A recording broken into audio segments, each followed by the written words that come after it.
Welcome to Envision More.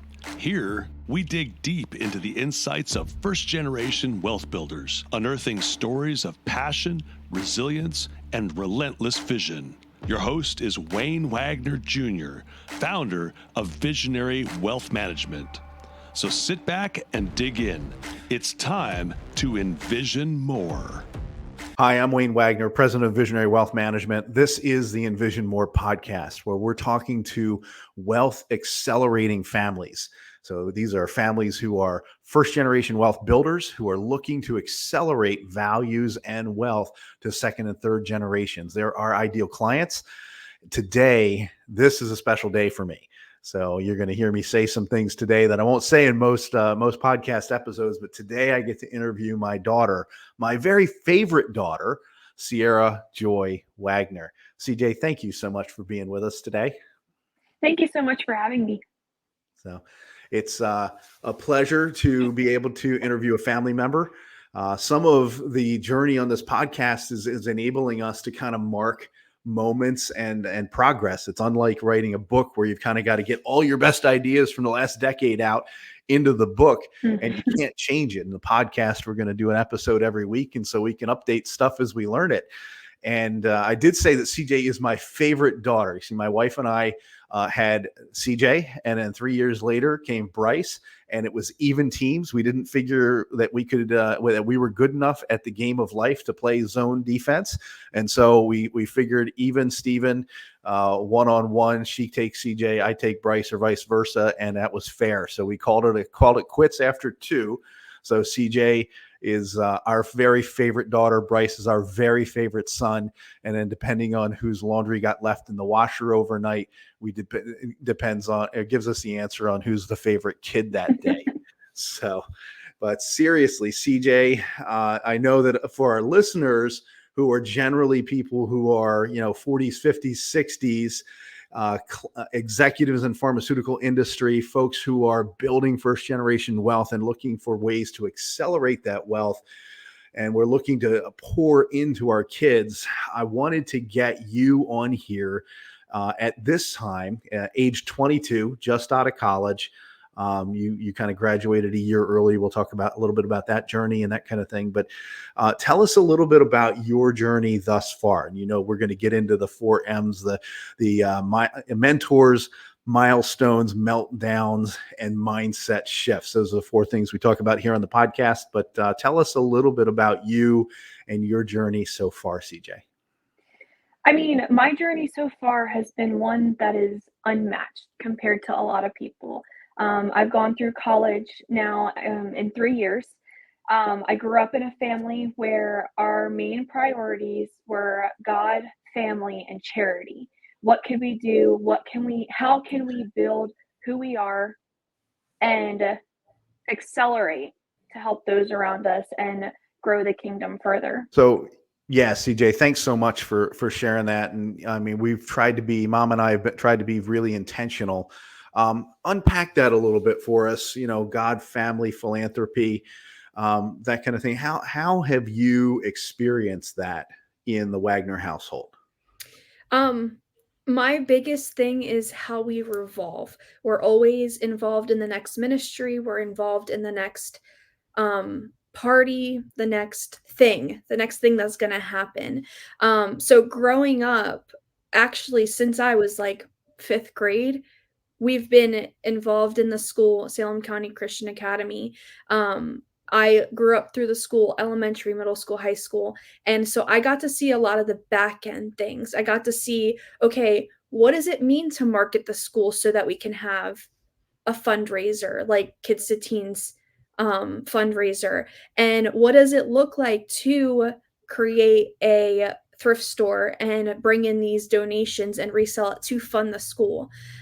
So I got to see a lot of the back end when it came to the business side of that, but I also got to see how we sat down at the end of the day and communicated, okay, why are we doing this? What is the reason that we are putting all of this time and energy in in order for us to do the things that we do? We had to have these conversations. So the whole God aspect always revolved around, okay, we're going through a rough time right now. What do? Well, let's stop. Let's pray. Let's see what God has to say about what we're doing and how are we going to change it and how do we change our mindset in that scenario. Okay, this may not be the right way to go, but what if we try this way instead? And always just having that solid ground to fall back on when things get rocky. We always know that we have the stone, the rock to lock our feet onto.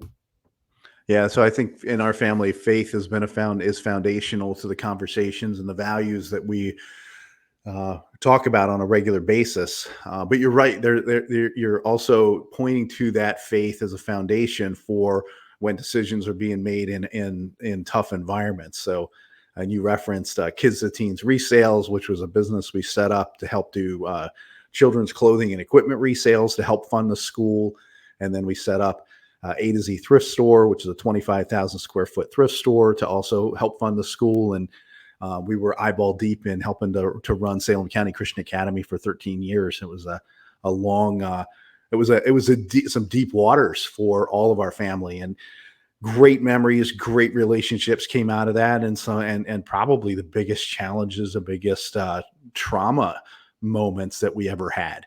Also, so the great and then the challenging. And through it all, it's quite important. It's always important to never think you're going to sit on the mountaintop too long, because the valley's coming, and never put down roots or put down a foundation in the valley, because valleys don't end, or valleys are not permanent either. Losing and failing is not fatal, right? So, correct. Yeah, good stuff. So CJ, let's talk about mentors. Who are a couple of people over the course of might be K to 12 school, might be college, might be authors. Who are a couple of people who have impacted or continue to impact and shape your thinking? So, I mean, the obvious one are my parents, my mom and my dad. They have been rock solid in my life since I was born. No matter if that was elementary, middle school, high school, college, and now post-grad is what we call this term of life. And they've always been the one that's like, okay, CJ, what's next? Come on. Like, this isn't permanent. Yes, it's high school, but in 4 years, the high school is going to be over. Yes, it's college, but the 4 years is going to be over. So what's next? They were always pushing me to dream and set bigger goals. Mm-hmm. Well, and so much of that comes from our family values, right? Which is, we often quote the Jim Rohn passage where Jim Rohn's talking about all of creation does as much as it can. You never see a tree grow half as tall as it can. You never see a cheetah chase a gazelle half as fast as it can. All of creation does all it can, and yet we human beings will become and accomplish less than we're able for whatever reason. And we allow circumstances and life and challenges and obstacles to get in our way and to derail us. And so it really is an act of stewardship. In the context of our faith, we would use the terminology. It's an act of worship to our Creator, to become all that we can become, to reach, to try, to achieve, to stretch, to read the next book, to go to the next class, to do the next thing, right? So, good stuff. So that's over my life, those are my mentors. However, like each season of life has their own mentors. For example, I have two professors from college. Their names were Dr. April Rousey and Dr. Emery. And they were both business advisors. Dr. Emery was actually our assistant dean of the business school what was supposed to be my next to last and last year of college. And she was actually the one to sit me down, because at that time I was a double major. I had one major in management and the other major in finance. And she sat me down and she goes, CJ, we don't have enough electives for you to take to be a double major. And I was like, okay, so what does that mean? She goes, you have two options. One, go into another department and find another major. Now that could be psychology, that could be history, that could be teaching, that could be X, Y, and Z. Or it's October, I could have you graduated by May. There was some stuff that happened prior to that, though, that was a setup for that. Because you weren't thinking of it. You were thinking 4 years, and you were thinking 4 years for some specific reasons. So can we dig into the sorority years a little bit? Sure. So I am a member of my sorority, which is Kappa Delta. Zeta Beta was our chapter. And I went into college thinking, I'm not going to be a sorority girl. I'm not one of those people. But in reality, I turned around about probably not even 6 weeks into my first semester, and I was falling deep into some of my worst depression that I had ever been in. And I found some friends who were like, you should join Kappa Delta. Like you would fit in very well there. You should come check us out. And then I was like, okay. So I had a few conversations with some of the girls, and come to find out my best friend, she was joining Kappa Delta also. And I was like, all right, well, let's see what happens. I can always turn around and back out halfway through if I don't want to do this. So I accepted a bid into Kappa Delta, and became a sister there. However, into my second year, it's second into third year, because the way that councils run, it's not a college year, it's a fiscal year. Right. So January through December, basically. Right. Yeah. I got really close with some people, with one girl who was the vice president of finance. And I was very interested in what was going to happen there, and what vice president finance did, and how many people relied on that one person in order to accomplish a lot of things inside the chapter. So I threw my hat in the ring. I was like, all right, let's see where this goes. I went through interviews, and I was eventually voted as vice president finance. My second and third year of college. And then you got to see the books. Yeah. Then I got to see the books, and I got to see how far underwater we were, and how choppy our budget was. And then realized that we had many, many, many past members who had outstanding balances within our chapter, which means basically they went through their however many years that they were there for, and left, graduated from college, and then never finished paying for their time in the chapter, which allows us to do things like have fun social interactions and social events. And it allows us to put together big events for Women's National Women's Friendship Month, and things like Prevent Childhood Abuse America, PCAA, and Girl Scouts, which were two of our biggest philanthropies that we supported in our chapter. Right.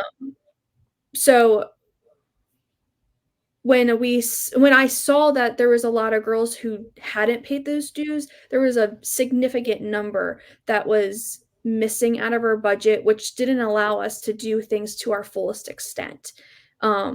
So I was able to reverse that in my 1 year there.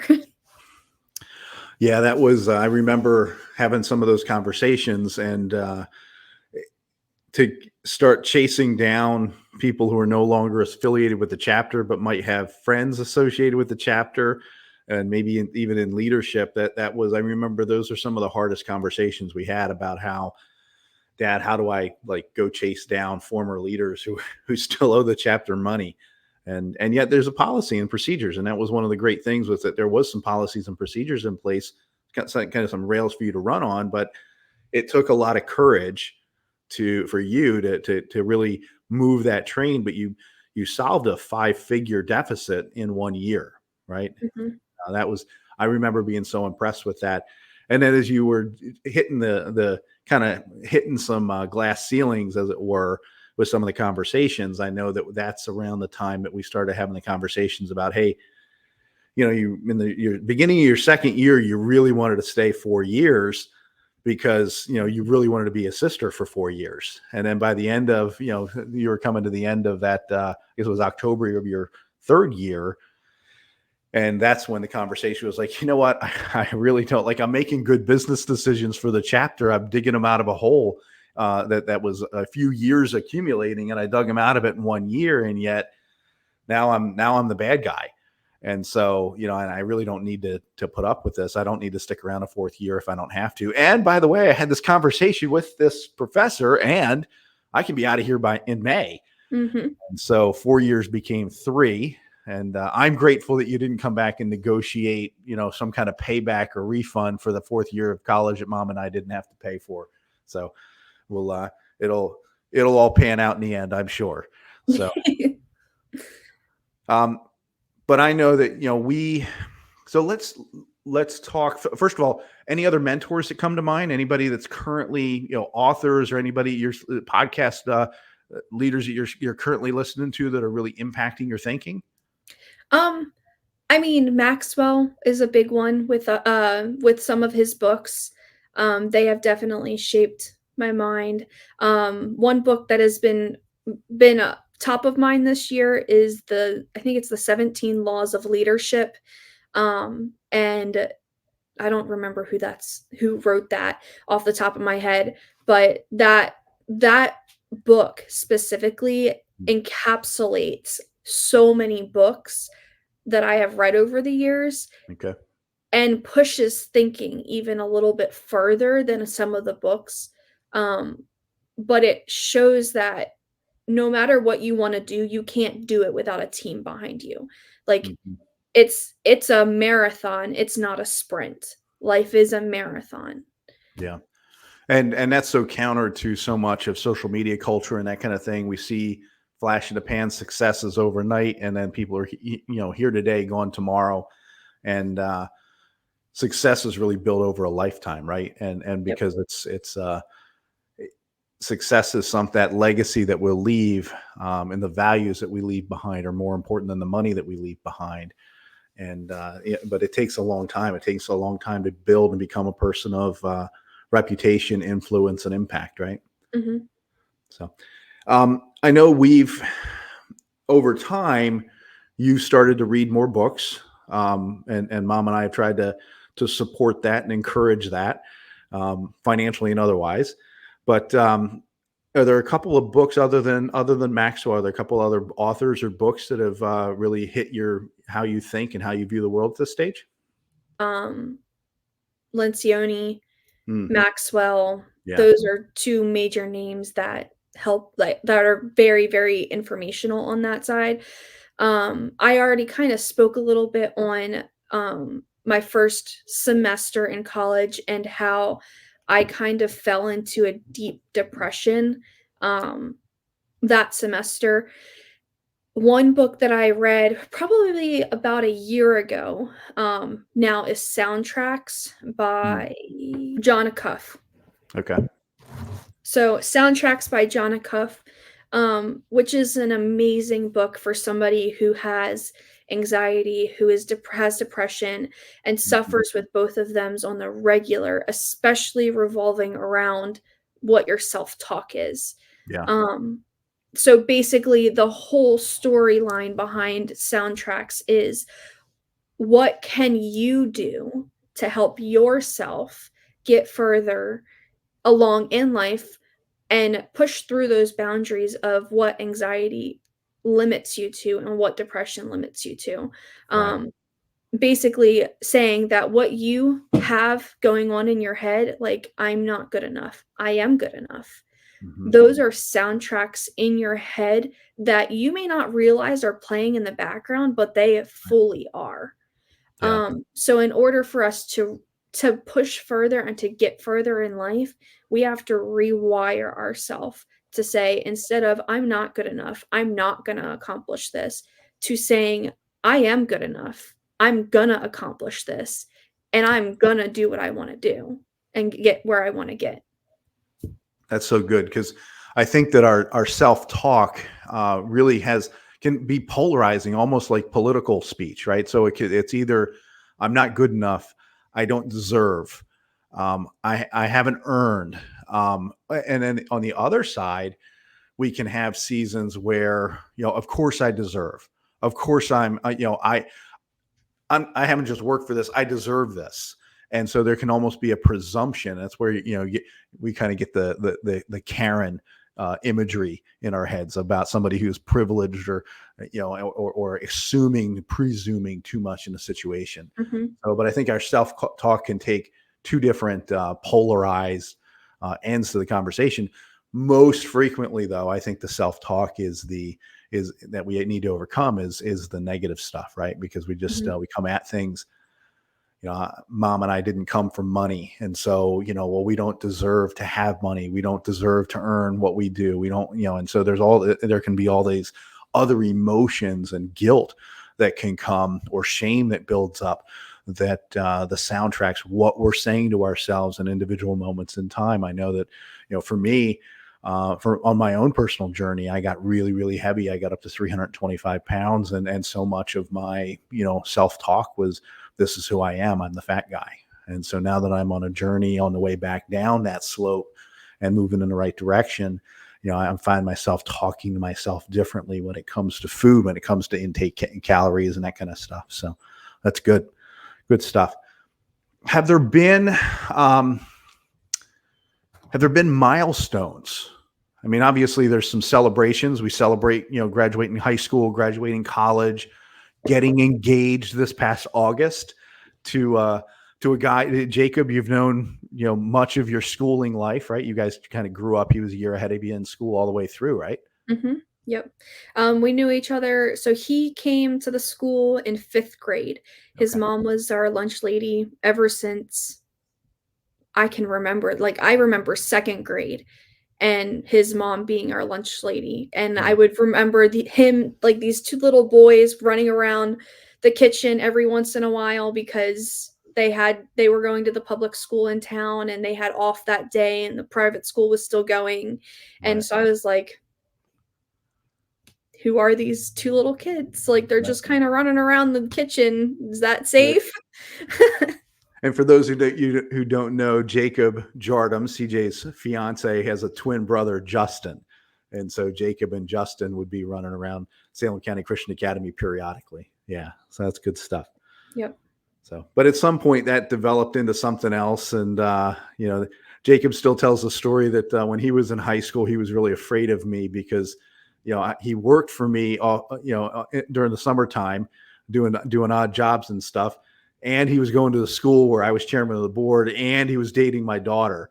And so it was, he was concerned that I might have a Godfather type conversation with him at some point. And that was, we still laugh. We get to laugh about that now. Mm-hmm. So we couldn't laugh about that back then, but we can laugh about it now. Right. Yep.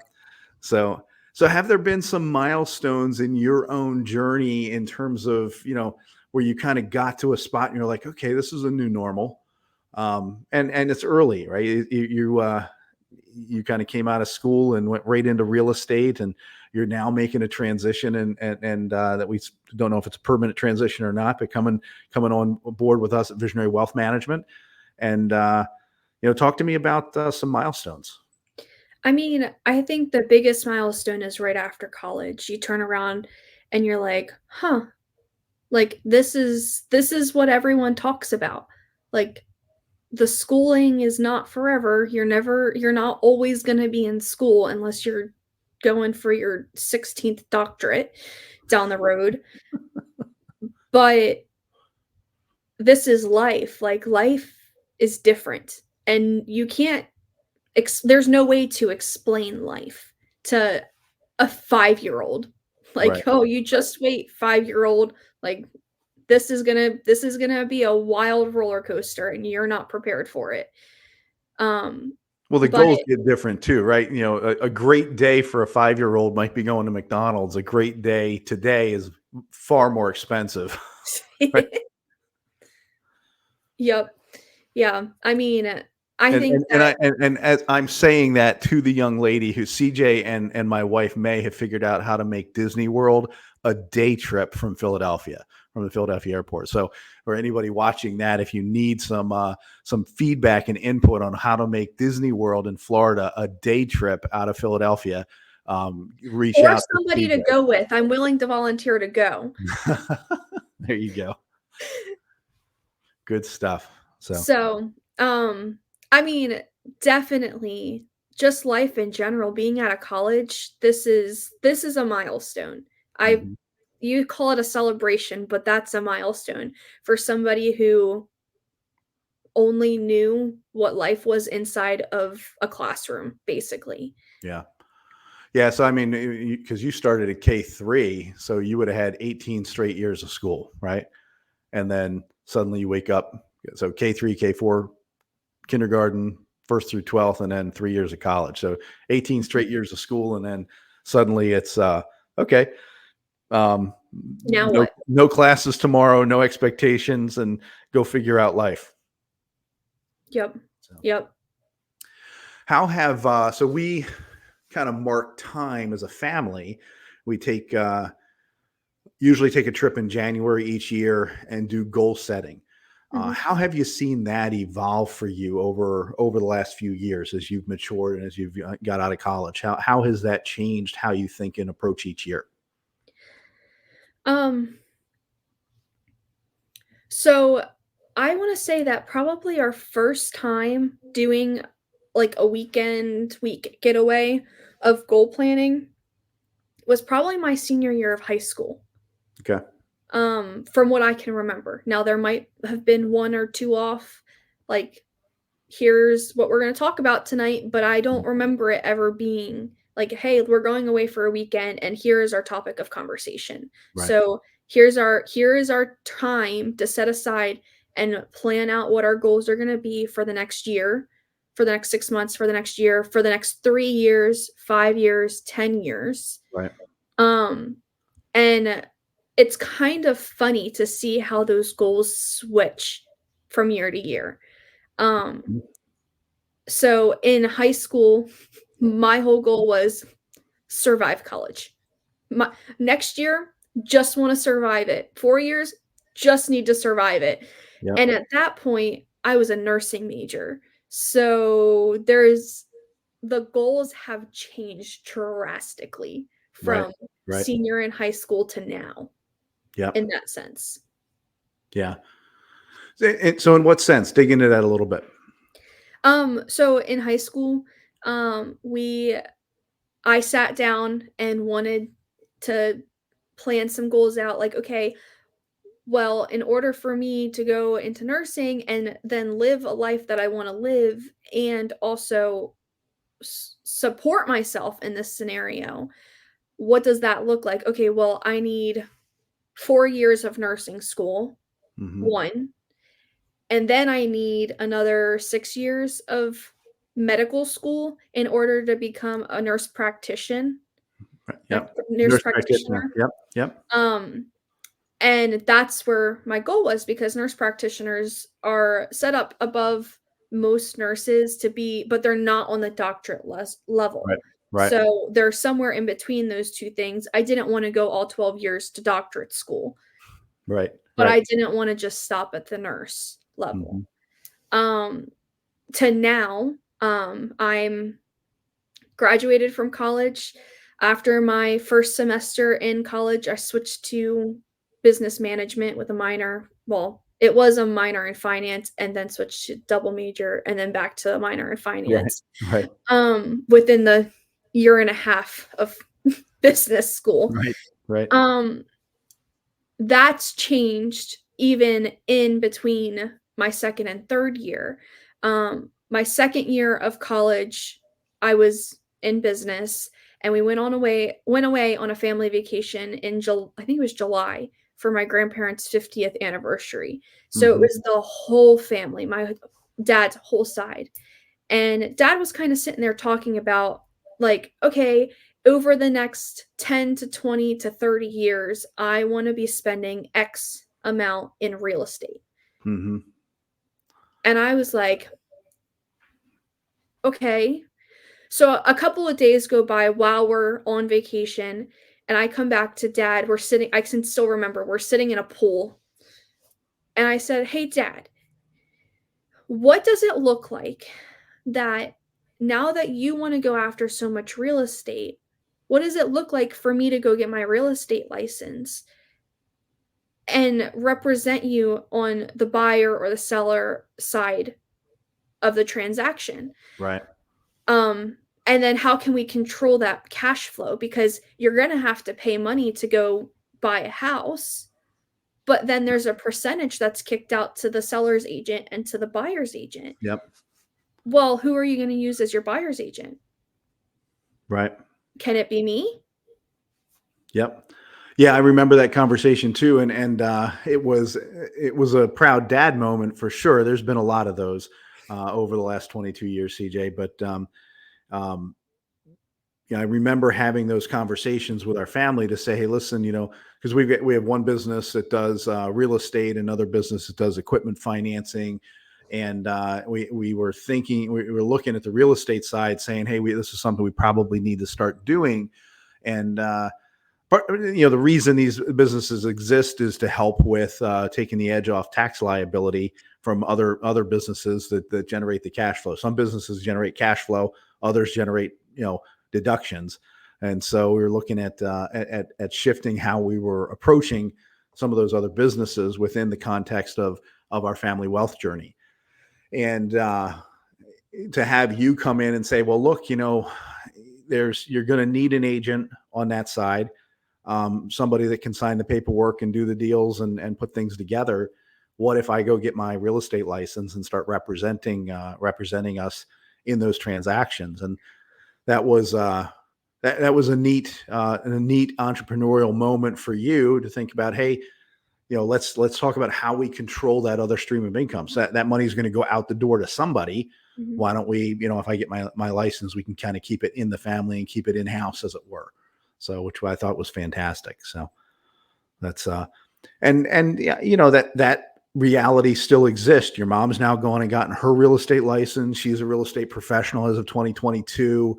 And we're buying real estate, multiple properties a year. The challenge has been thus far, we've been doing more off-market transactions than on-market transactions, and off-market transactions don't pay real estate commissions. So correct. I feel like there's been a little bit of a bait and switch on CJ there in terms of expectations versus reality.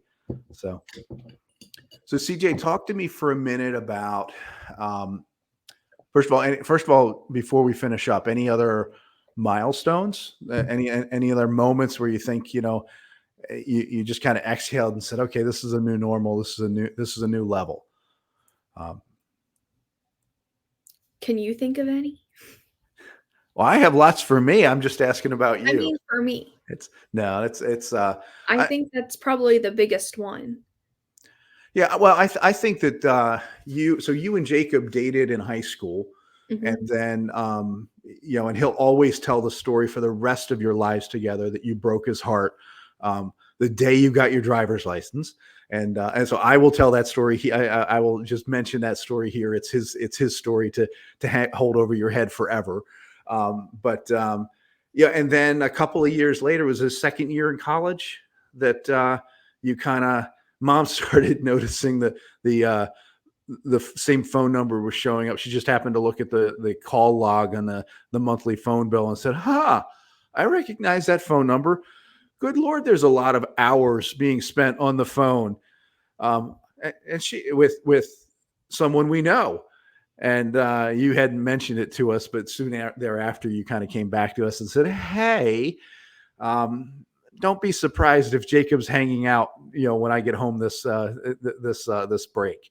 So Jacob was back in the picture, and we love him and care about him, and we think that you guys are on track to build and do amazing things together. So hardworking young guy, comes from a family of great character and great work ethic, and to see him partnered with you and thinking and dreaming and goal setting together is just a thrill to moms in my heart. So, all right, let's talk about meltdowns. Meltdowns is all right. So where have you failed? What's something that you did that blew up or didn't go the way you wanted, and what'd you learn? I have failed at nothing. Which if you failed at nothing, what do we know is true? You haven't tried anything too big. Exactly. Right? But also, like, I like to live by the thought process of, like, remember your failures, but don't dwell on them. Yep. So kind of stuff them in your back pocket and use them as a reminder, like, hey, you did this. You're not above everybody else. You still had those failures. But let's keep going. Use it as the next step. Keep going. I think that we win or we learn. Yep. Right? Yep. I think that a lot of my failures, quote unquote, have been relationships. The way I've handled myself in relationships growing up through high school, middle school, high school, and then some of college.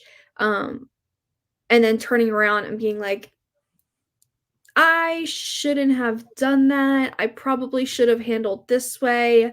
I need to go back to that person and have a conversation about it. But I'm going to have to move forward and fix it. Yeah. Yeah. Okay. Well, and that's crucial, right? And one of our Wagner family core values is we have hard conversations, right? Mm-hmm. So we don't shy away from those, and probably to a fault on my end, I'm willing to have any and every hard conversation. Let's talk it out. Let's work it out. Let's find a solution, find a resolution. But for crying out loud, we don't hide from these conversations. We embrace them. So meanwhile, I'm on the other end of the spectrum, and conflict is a high no-go for me. I'll bury my head in my feelings for as long as I possibly can until you bring it up. Right.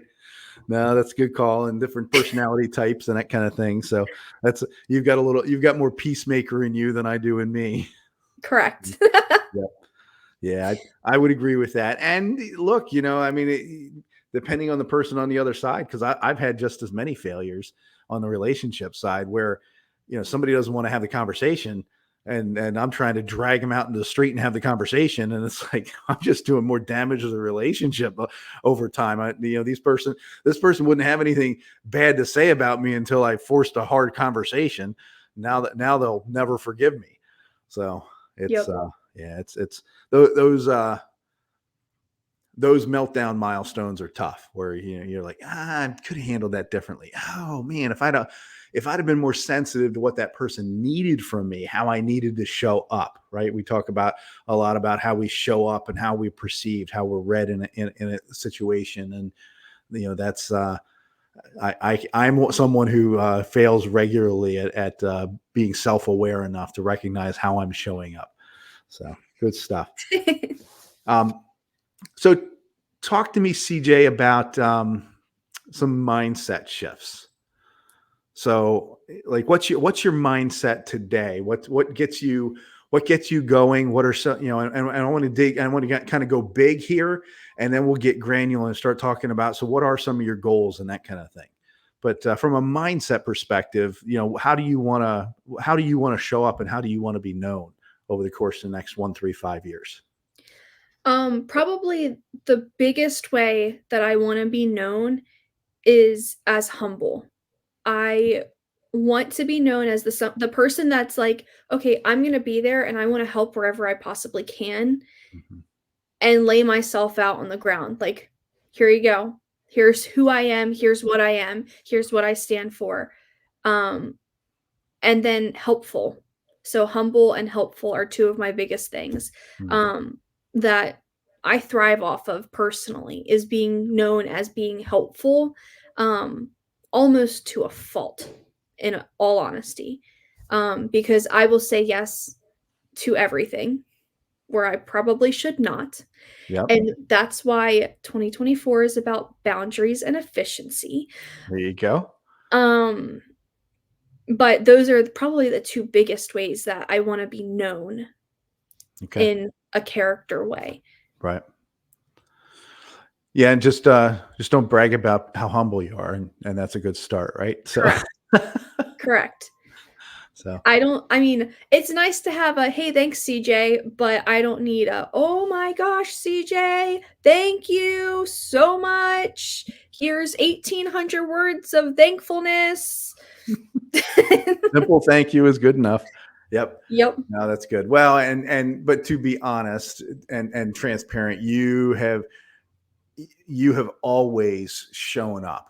And it's, when Wagner's put on big events, we do big stuff, right? And so, whether it's a family dinner for 45 at Thanksgiving, or whether it's the open house that's coming up here at the end of 2023, where we're expecting 160 to 180 people to come through over a 6-hour period of time, you have always shown up strong and helpful. You are, and you're like a mini May Wagner in terms of your efficiency and effectiveness at planning and executing amazing events. So you've learned from a master in your mom, and you have always shown up to be that helpmate and helper. And it's one of the things I'm so excited for you and Jacob about, is that I know that the two of you are going to dream things up, but I know that whatever the two of you are setting your mind to, it truly is going to be the two of you setting your mind to it. It's not going to be that he has his goals and you have your goals. You two already are really writing a script together, and writing a version of yourselves and life together that truly is together. So that's exciting for Mom and I to see, and we're excited for the two of you. So, so when you're starting, I mean, we're at the end of 2023, we're starting to think about 24. You said something in efficiency, boundaries and efficiency. Break that down into some how you're thinking about goal setting for 2024. Goal setting for 2024.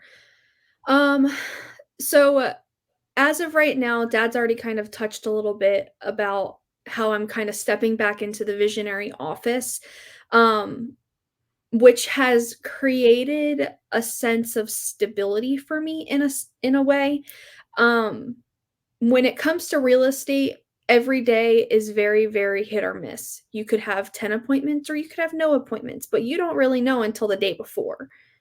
Whereas when you're in an office setting, you have 8:30 to 4:30, 9 to 5, like you're supposed to be there. You're supposed to be doing X, Y, and Z jobs. Yeah. However, kind of like the position that I've stepped into is a partial, like a part-time employment job where I have to be there for the 9 to 5 job, but there's probably about 3 or 4 hours in there where I don't have anything to do other than twiddle my thumbs and wait for the phone to ring. I'll just add yet, because we're scheming behind your back. You'll be full soon, my dear. Great. You'll be very full very soon. Correct. So thinking in that sense, this won't be a problem by the time this airs. That's true. That is true.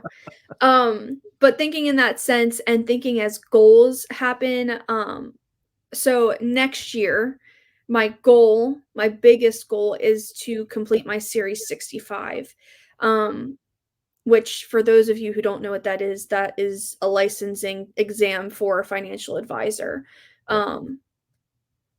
So And that might be that's the biggest business or career goal, right? Because because October 12th next year, there's a big milestone coming, right? Correct. So that is the biggest career goal on that side. Which 3, 5, 10 years, that's completely not planned out in that sense because of the other milestone that is coming up on October 12th. Right. But October 12th of 2024, I am going to say the biggest yes of my life to Jacob Jardum as we are getting married on that day and hoping to start an awesome story. Continue an awesome story that's already been started. So that'll be a fairly big milestone. Sure. Yep, that's one of the big, the few really really big ones. Be born, get married, die. Probably the three biggest, right? Yeah. So good stuff.